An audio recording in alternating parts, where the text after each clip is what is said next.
los que disponemos en torno al coronavirus en Euskadi y que hoy vuelven a ser preocupantes. A lo largo del día de ayer se hicieron 9.121 pruebas PCR, de las que 724 fueron positivas. Por territorios, 124 positivos fueron en Áraba, 431 en Vizcaya y 138 en Guipúzcoa, y 31 personas con residencia fuera de Euskadi.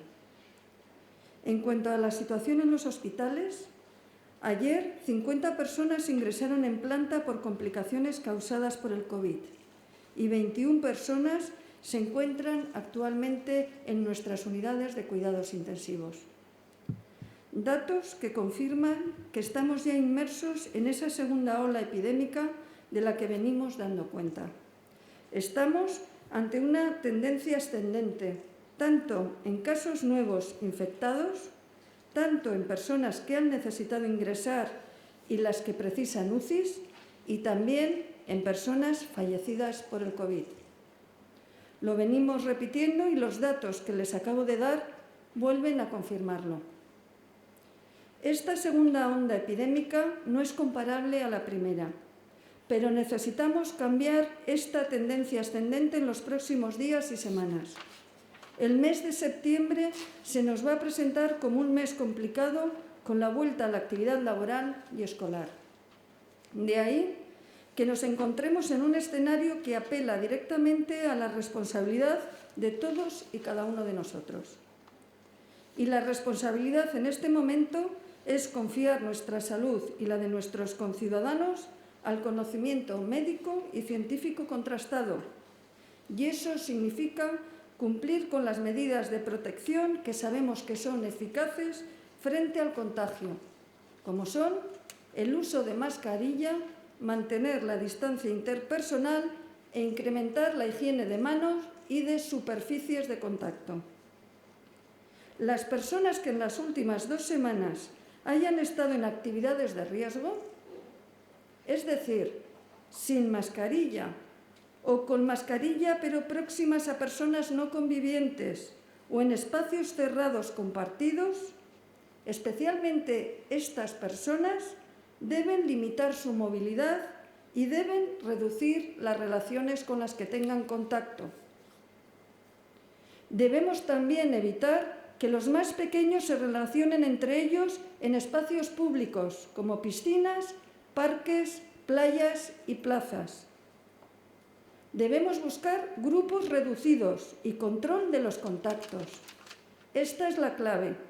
Insisto, crear pequeños grupos de relación, pequeñas burbujas en las que convivamos y disfrutemos, pero no darle opción al virus a alcanzar nuevos grupos y nuevas personas.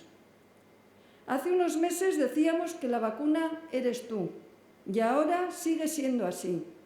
Y la forma que tenemos de convivir con el virus, algo inevitable en estos momentos, depende de todos nosotros, de ti y de mí, de todos nosotros y de todas nosotras.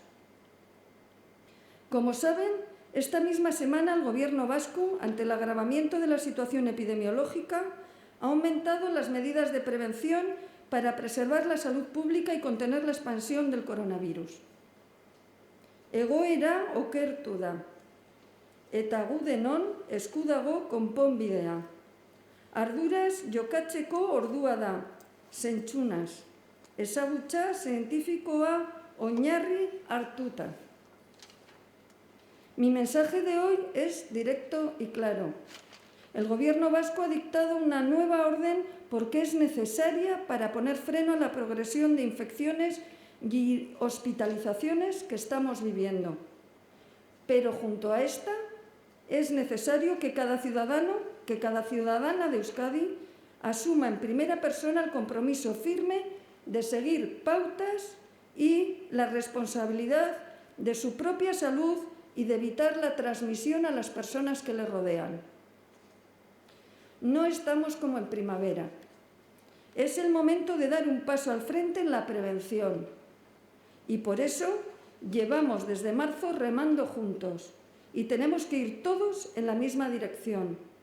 Debemos cambiar el rumbo, podemos cambiar la curva ascendente. El futuro no está escrito. Depende de lo que hagamos hoy, cada uno de nosotros, usted, yo, cada día.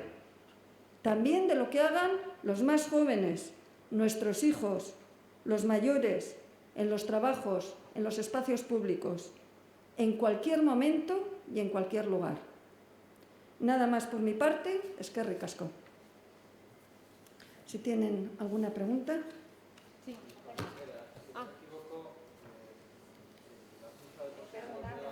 Perdón, no escucho.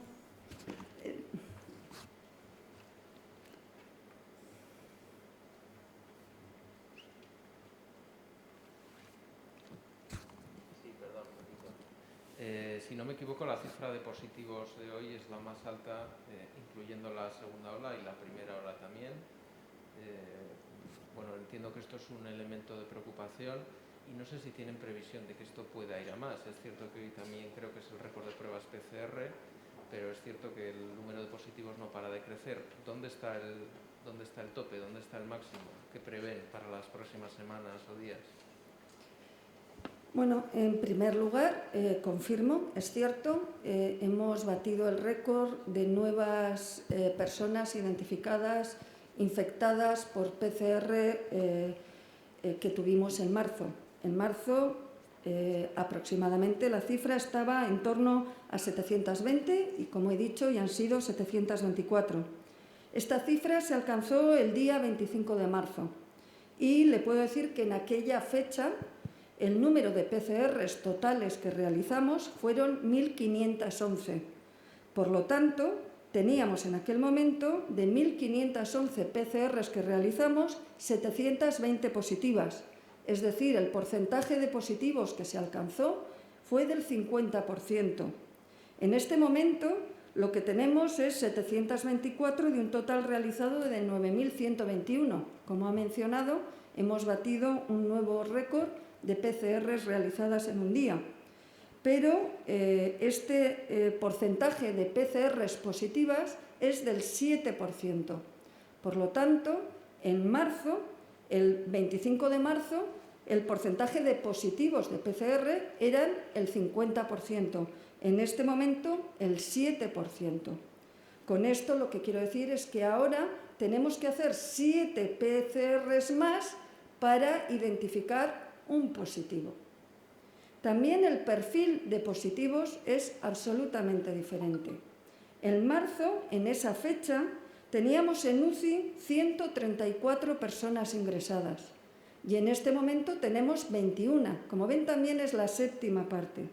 Y en planta, en aquel momento, también teníamos 1.241 personas. En este momento estamos en torno a las 180. Por otra parte, quiero recordar que en aquel momento pasamos,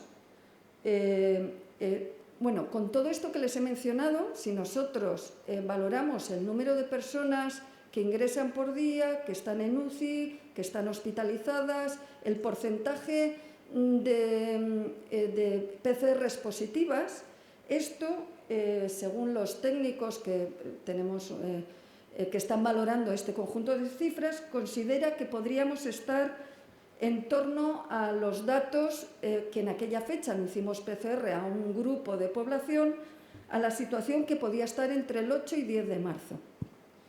Quiero recordar que en aquel momento pasamos de 0 a 40 casos, vamos a decir, en 8 días.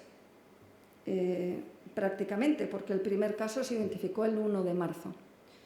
En este momento nos han hecho 50 días, han sido 50 días el periodo en el que hemos cambiado de estar estables en una situación prácticamente sin casos a la situación actual.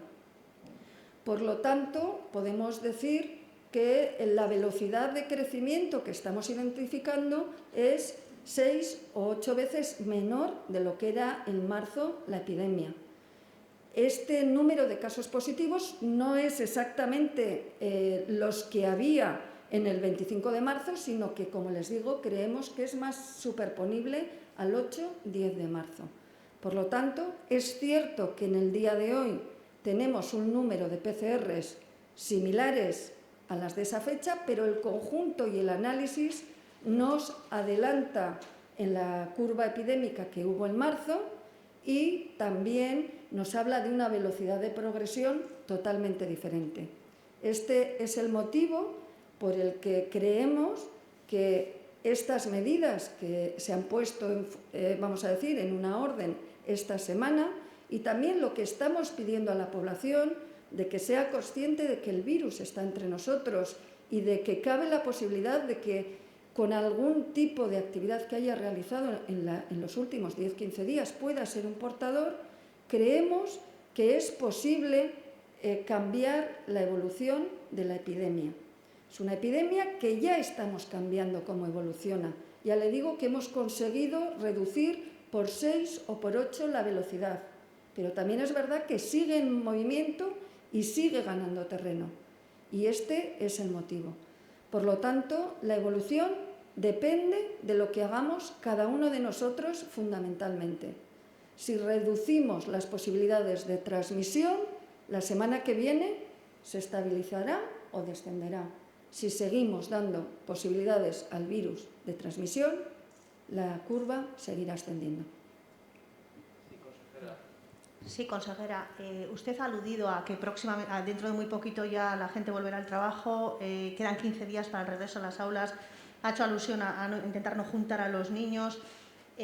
Si no se contiene la pandemia, ¿en qué momento el Gobierno vasco se podría plantear un cambio de escenario en cuanto al arranque del curso? O no sé si tomar también incluso algún tipo de medida en otros ámbitos que no sea el estrictamente escolar, si seguimos con estas cifras, quiero decir. Bueno, las cifras, como he mencionado, hay que mirarlas en su conjunto, mirar el número de nuevos casos, mirar también su repercusión asistencial. Es más, es previsible que, aunque no aumente el número de nuevos casos, sabemos que los ingresos y las estancias en UCI y la necesidad de UCI suele llevar un decalaje. Por lo tanto, debemos vigilar el conjunto de datos y el número de personas que son positivas por contactos, cuántas son por síntomas. Quiero decir que esto es una valoración que realizamos día a día y también de qué actividades pueden ser aquellas que generen mayor riesgo. Por lo tanto, aunque puedan parecer poco 3 semanas, tenemos que plantear diferentes escenarios, diferentes posibilidades, diferentes medidas, pero realmente cuál de ellos, de estos caminos, estas medidas, será una decisión que iremos tomando junto a las personas que trabajamos, que ya le digo que hay que valorar aspectos de epidemiología y también en el caso concreto de educación con el Departamento de Educación, y iremos definiendo mejor en qué escenario nos encontramos.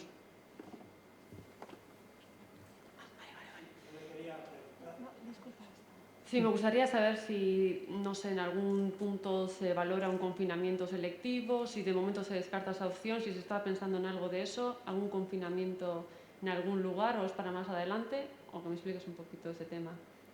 Bueno, nada está descartado, por supuesto, pero lo que lo marcan son los datos y también la distribución y de dónde sabemos que surgen los contagios. En este momento tenemos localidades que tienen cifras que pueden ser elevadas, pero que sabemos que los contagios no se producen en la propia localidad por la movilidad que tiene la ciudadanía. Lo he repetido y lo he dicho con antelación, en este momento limitar la movilidad o hacer mayor restricciones en grandes ciudades que en este momento sus habitantes lo que están es desplazándose a otros puntos o volviendo de vacaciones, pues creemos que no es eficaz. Por lo tanto, estamos siguiendo los datos, también lo que nos detallan la red de casos y de seguimiento, lo que se conoce como rastreadores, porque debemos ir viendo cómo evolucionan las causas de contagio. Quería saber si tienen un perfil de contagiado actualizado a día de hoy, cuál es el contagiado mayoritario, digamos, y si se plantean aplazar operaciones o acelerarlas en función de las previsiones del empeoramiento de la epidemia de cara a septiembre. Perdone, la última parte no la entendí. Si se plantean acelerar o aplazar otras intervenciones como operaciones que no estén vinculadas con el coronavirus, pues si empeora la situación epidemiológica en septiembre. Sí. Bueno, en este momento la red asistencial tiene capacidad para dar respuesta a las personas que están ingresadas y entraban, vamos a decir, dentro de un escenario que habíamos previsto y, por lo tanto, no hay que tomar medidas como suspender cirugías programadas. Es cierto que se están reordenando ya algunos de nuestros hospitales y centros de salud. Cuando se llega a un nivel de personas que acceden a nuestros sistemas, fundamentalmente de urgencias, es necesario unos circuitos muy diferenciados para evitar contagios entre las personas. Entonces, estamos iniciando vamos a decir, lo que son nuestros planes previstos, sin suponer quitar cirugías o actividades programadas. Sí, yo le quiero preguntar por la disparidad de datos entre el Ministerio y los datos que acaba de comentar ayer, por ejemplo, sobre todo en hospitalizaciones. ¿A qué cree que se puede deber? ¿Cuál es su opinión? Entre los datos que da el Ministerio de Sanidad y los datos que dan ustedes. Ayer, por ejemplo, hospitalizaciones, según el Ministerio, no hubo ninguna en Euskadi. Pues será en un retraso en enviar los datos, ya lo voy a revisar. Le quiero decir que nosotros ya ve que hacemos todo esto público, tenemos la forma de enviar los datos, es a través de una base de datos donde hay una persona que introduce la información. También enviamos datos que se nos pide diariamente y yo recibo copia. Le quiero decir que, como ven, no tenemos ningún problema de mostrar nuestros datos diariamente y creo que somos de las comunidades con menos variación y no hacemos incorporación de datos con retraso de miles de PCRs, como veo yo que ocurre con otras. Por lo tanto, será un problema de procedimiento organizativo, de duplicidad en una base o en algo de procedimiento. En ningún momento tenemos ningún problema en mostrar, como lo pueden ver, y además, como ya le digo, puede haber alguna comunidad que tenga un circuito que le cueste concentrar de todos sus hospitales la información y reciba alguna más tarde, tenga que hacer actualizaciones. Nuestras variaciones, por lo que yo reviso en PCRs confirmadas día, existe algo de variabilidad, porque en ocasiones identificamos que una persona que pensábamos que tenía el domicilio aquí lo tiene fuera, pero bueno, son muy bajas. Y en hospitalizaciones también. Sí, el martes le pregunté por los focos que en estos momentos están haciéndose cribados. No sé si puede actualizar esos datos, porque había algunos programas que están todavía abiertos, y saber también si se van a activar algunos nuevos. Ha hablado de, por ejemplo, la zona de Ollón, en la Rioja Alavesa, donde ha habido un cúmulo de positivos en los últimos días. Y me gustaría saber si puede actualizar también, por favor, los datos de fallecimientos en las últimas horas, porque ha habido algún caso que incluso se ha hecho público aquí en Vitoria, y también el número de casos aproximadamente que puedan estar activos en estos momentos. Sí, bueno, le pasaremos esta información detallada, porque en este momento, pues bueno, el otro día sí había traído una actualización de todos los focos. Le puedo decir que la mayoría de ellos, ya el número de casos que nos están saliendo en la mayoría de los que teníamos abiertos, sé que en concreto se ha cerrado el que teníamos abierto en Erandio.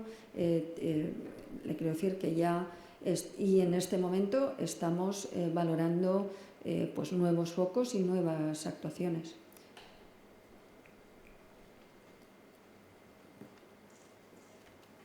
En Ollón se van a ampliar, se va a aumentar en las próximas horas el número de PCR realizadas, habían salido 0 contagios, pero no sé si en función de esos nuevos resultados se valora alguna nueva medida o actuación.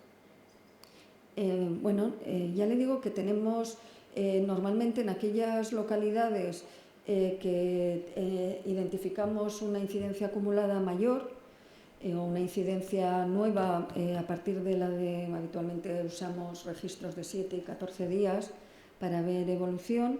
Lo que miramos también es aspectos como si son contactos. Le puedo decir que hemos tenido uno de los municipios con mayor número de casos por 100.000 habitantes, que eran prácticamente todos contactos, porque se habían producido unos contagios intrafamiliares y, por ejemplo, en este caso se decidió no realizar ninguna actuación y ha desaparecido porque esos focos eran muy localizados y fáciles de controlar. Por lo tanto, lo primero, antes de, por supuesto, que el número de nuevos casos que identificamos es un factor que nos hace poner el foco, pero posteriormente analizamos si hay aspectos como proximidad dentro del municipio, actividades comunes dentro del municipio, si son contactos, si son personas sintomáticas, también nos ha ocurrido en ocasiones que al mirar incidencia acumulada nos encontramos con que hay igual una residencia que nos está subiendo el número sin ser realmente contagios dentro del municipio. Por lo tanto, lo que le quiero decir es que es algo que hay un equipo de personas que valora individualmente. Si es un municipio que tiene industria, pues valora dónde trabaja, si la gente del municipio trabaja en esa industria, si esa industria se considera de mayor riesgo o menos riesgo de transmisión, y la decisión de abrir focos o abrir posibles screenings, que ya sabe que nuestra actitud siempre es dirigidos a colectivos de mayor riesgo, es una decisión técnica. Sí, consejera, volviendo al tema de la vuelta al cole, me gustaría preguntarle si puede entrar un poquito más al detalle, cómo están perfilando ese protocolo, si pudiera explicarnos, por ejemplo, en el supuesto en el que un niño vaya con síntomas, cómo están definiendo poder actuar, incluso yendo más allá, ¿no? Si hubiera un positivo, saber un poquito cómo están perfilando ese protocolo. Y después una segunda cuestión, PCRs del profesorado. Le escuchábamos ayer decir que se buscarán los grupos que sea de mayor riesgo. Dentro del colectivo, ¿tienen definidos cuáles son esos grupos que presenten mayor riesgo? Bueno, el riesgo de mayor transmisión del virus es siempre aquellas personas que tengan mayor proximidad y contacto físico. Por lo tanto, aquellos profesores o aquellas personas que puedan estar en un comedor con los niños de menor edad podría considerarse que tienen mayor riesgo. Pero también lo que quiero recordar es que la PCR es una foto inicial, que realmente tenemos que valorar qué resolución y qué capacidad tiene en algo tan variable como va a ser unos grupos que a las 3 de la tarde van a salir y en muchas ocasiones pues van a realizar otro tipo de actividades, ya sean los propios niños y los profesores. En ocasiones me han preguntado por las residencias. El ejemplo es totalmente diferente. Las residencias son colectivos que están, vamos a decir, en cierta medida aisladas, con un control de visitas, de salidas, y que se les ha realizado a todos la prueba. Sabemos que son, vamos a decir, colectivos muy valorados y además de muy alto riesgo si se contagian. Por lo tanto, evitar que lleguen profesionales o personas con capacidad de infección es algo de alto riesgo.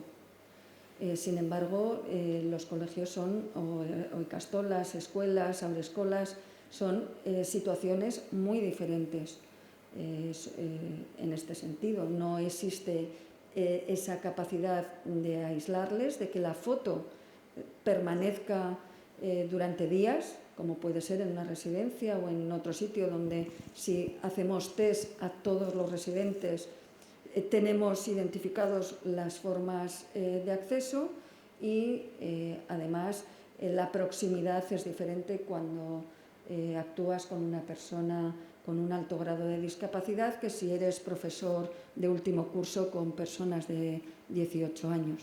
Esto es algo en lo que estamos ahora trabajando y valorando. Sí, hablábamos estos días en algunos recursos de los centros hospitalarios de una reordenación ya de cara de mantener algunos recursos para plantas COVID. No sé cuál es la situación en este momento en los hospitales, qué ajustes se han hecho un poco de cara a aumentar esos recursos. Bueno, es lo que podría ocurrir cualquier verano, que sube el número de personas ingresadas por alguna circunstancia, que puede ser una ola de calor o algo de mayor incidencia. Quiero decir que nosotros nunca dejamos la capacidad asistencial sin un colchón, vamos a decir, que nos permita dar respuesta a un aumento de las necesidades. En este momento habíamos dejado unas previsiones y estamos dentro de ese margen. Es cierto que teníamos alguna de las plantas prevista una ocupación más baja de la que estamos teniendo y estamos concentrando pacientes de determinadas especialidades que tienen en este momento ocupación baja en sus plantas para hacer las plantas COVID en las que es necesario que los profesionales, las propias visitas, tengan unas medidas con EPIs y otros aspectos. Pero bueno, en este momento la situación no está requiriendo medidas como sería quitar cirugías programadas o trasladar servicios de un hospital a otro o suprimir o este tipo de acciones. Sí, consejera, mi compañera le había preguntado por el tema del protocolo a seguir en el caso de que los niños en aulas presentaran sintomatología dentro del propio aula, ¿no? ¿En qué momento, cómo se va a llevar a cabo? ¿Cómo se va a hacer? Bueno, esto es algo que estamos valorando porque, como he mencionado, creemos que probablemente el tratamiento no debe ser igual en un aula de estudiantes de mayor edad y vamos a decir, en los cursos superiores que en aquellos menores. También habrá que valorar qué volumen ha habido de alumnos en clase, qué tiempo de convivencia a la hora de definir contactos estrechos y contactos no estrechos. Entendemos que tenemos que intentar compartimentar las relaciones incluso dentro de las aulas, porque si no la posibilidad de que un niño sea positivo y que inmediatamente nos genere, hasta que se conozca, por ejemplo, la PCR, que todos sus compañeros tengan que volver a su domicilio u otro tipo de medidas, pues entendemos que es algo que supondría para el propio curso escolar, el desarrollo de la educación y la docencia y para las propias familias, y por lo tanto es algo que tenemos que minimizar, por supuesto, riesgo, priorizar la salud, pero hacerlo lo más práctico y posible para todos, ¿no? Sí que decía antes que estábamos como el 8 o 10 de marzo, ¿a qué se refería? ¿A positivos, a PCRs hechos? No entiendo muy bien lo que se refería del 8 al 10 de marzo. Sí, que si miramos el conjunto de datos, miramos el número de personas que hay en UCI, miramos el número de personas que están hospitalizadas, miramos el número de personas que acuden a las urgencias, que son aspectos que de marzo aquí no han cambiado. El número de PCRs que detectamos sí ha cambiado porque hacemos 9.000 y por lo tanto al hacer 9.000 identificamos más casos que en marzo no hacíamos, pero los criterios de estar en una UCI son similares. La percepción de las personas de ir a una urgencia y de que allí se le mantenga en observación no ha tenido grandes cambios. Las personas hospitalizadas no ha tenido grandes cambios.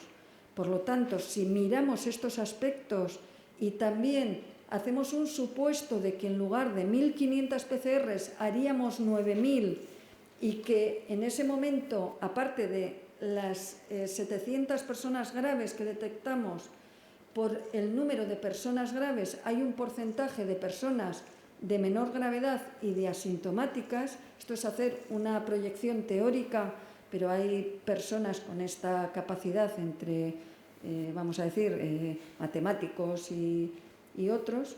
Pues entonces, haciendo, vamos a decir, que esta proyección les parece que realmente no estamos en el 25 de marzo, aunque sea el día que se obtuvieron el mismo número de PCRs positivas, porque en todo el resto de parámetros y porcentualmente al número de PCRs hechas, estamos en otra fecha y en otro momento. No sé si ahora me he podido explicar mejor. Y lo que quiero resaltar de este hecho es que en aquel momento pasamos de 0,1 casos a en aquellas fechas. Pasamos en 3 días pues de 39 a 55, ¿no? Pasamos, que son los que tenemos más o menos hoy hospitalizados, que es los que hacíamos entonces, hacíamos PCRs a aquellas personas. Lo que quiero decir con esto es que aquello fue una progresión en 8 días. Y hoy, si miramos en qué momento cambió la curva de contagios, esto ocurrió en torno a la primera semana de julio, donde empezaron. Y por lo tanto, la velocidad de progresión es claramente menor. Esto yo creo que es algo que las personas, todos tenemos que ser conscientes que lo que estamos haciendo es un sacrificio para todos, porque a ninguno nos agrada visitar menos a nuestros familiares y amigos, o llevar la mascarilla en lugares públicos, o reducir el frecuentar sitios o hacer deportes de contacto en espacios públicos que podría gustarnos hacer, ¿no? Pero gracias a esto la velocidad de propagación de la infección es entre 6 y 8 veces menor. Estos son, vamos a decir, modelos como matemáticos, proyecciones, que tienen su margen de error, pero creo que a todos nos sirven para fortalecer lo que estamos haciendo, para darnos cuenta de que es eficaz, para reforzarnos a seguir haciéndolo, incluso a intensificar este tipo de medidas. Consejera, quería preguntarle también sobre la radar, la fecha para su puesta en funcionamiento, ¿se tiene ya? Sí, bueno, yo creo que todo lo que podamos utilizar que pueda ayudarnos a identificar contactos, pues siempre debemos utilizarlo. Es una aplicación que permite identificar contactos por Bluetooth, que además por la protección de datos pues cumple la normativa. Además se tiene idea de ponerlo a nivel europeo y que puede teóricamente, según lo ha hecho en las pruebas que se han hecho teóricas, ayudar a identificar los contactos que ha tenido una persona. Por lo tanto, la valoración es positiva a cualquier cosa que pueda ayudarnos. También quiero recordar que cuando se ponga en marcha, que ahora van a empezar los aspectos técnicos porque es necesario para todo esto una serie de conexiones con nuestro sistema de salud también y con nuestros rastreadores. Y lo que quiero resaltar en este sentido es que se sabe que es eficaz si hay un porcentaje de uso alto y de descarga y de utilización. Que el uso no va a tener una aplicación, vamos a decir, ni de localizar ni de castigar, que nadie crea que se van a seguir con ellos a las personas o realizar algún tipo de medida como sí se ha utilizado en países de Asia. Creo que saben que hay países en los que en Asia su legislación les permite vigilar con este tipo de aplicaciones, son de uso obligatorio y les permite confirmar que las personas cumplen los confinamientos, aunque bueno, yo siempre digo que con salir sin el teléfono, o sea que hay que tener claro que todo tiene unos límites de uso, ¿no?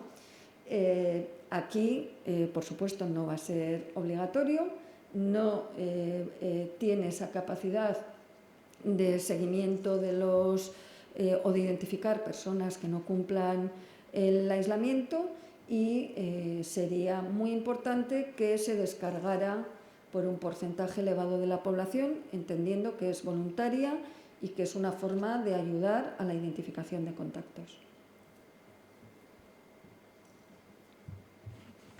Bueno, es que ricasco.